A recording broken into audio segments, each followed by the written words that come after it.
interesting from NFL Thanksgiving doubleheader. It's worth remembering when NFL players and fans alike give thanks for teams spent part of Thanksgiving Day battling it out for a chance to improve their place in the standings. Note that Houston Texans 41, Detroit Lions 25. First of all, Deshaun Watson is appreciated. He overcame the lousy Lions defense with big plays, used his magic to escape the pressure and fired lasers across the pitch.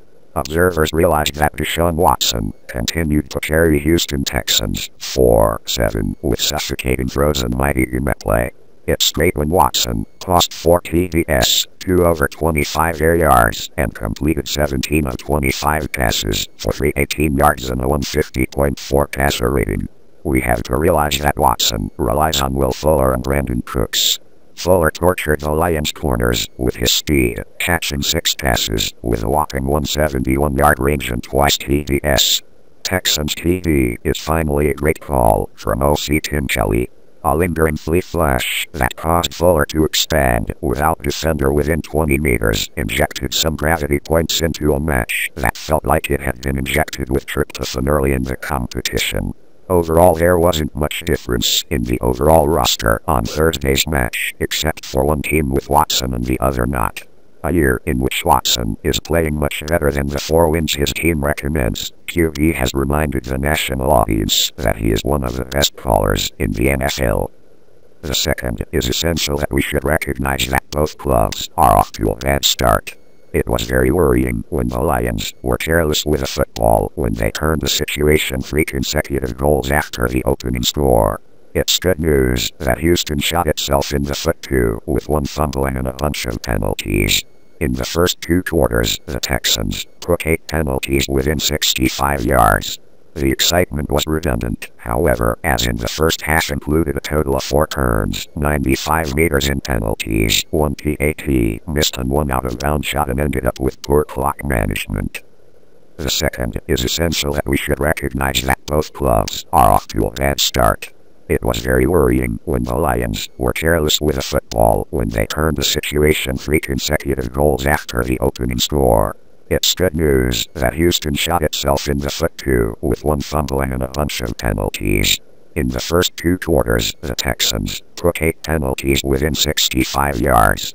The excitement was redundant, however, as in the first half included a total of 4 turns, 95 meters in penalties, 1 PAT, missed and 1 out-of-bounds shot and ended up with poor clock management. There is also work. The emerging rookie running back officially was inactive for the Lions' Thanksgiving Day loss to the Texans. Swift was listed as questionable after missing the previous week with a concussion.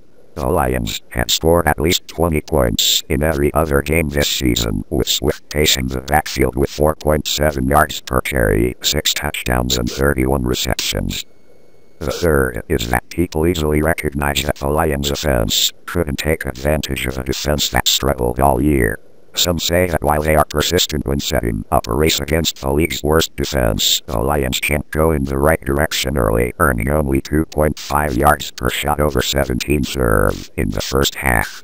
The typical example of Lion problems is that it is easy to see that in a 14-time match that takes place in half a half, it ends with a goal. Outside a few good plays to NTJ Ho-Chicken, the offense in Detroit was an inconsistent act throughout the afternoon.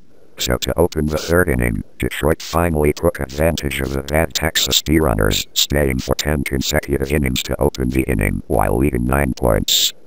The fourth thing is impossible not to mention that the Lions have lost to a team of 3 for the 2nd consecutive week. There was an opinion that the Lions coach did not manage the game well, his defense was not doing well and the whole team was sleepwalking for the most part. Thus, Detroit ownership put out a mandate that the team needed to be competitive in December in order for the rest to keep their jobs in 2021. Many say that early last week, Patricia's team had a chance to perform and at least are still on the hunt for a knockout round. It is a pity to be disparaged by a bad teammate on the national stage. That could be the last nail in Patricia's term in Detroit. Thanks for watching.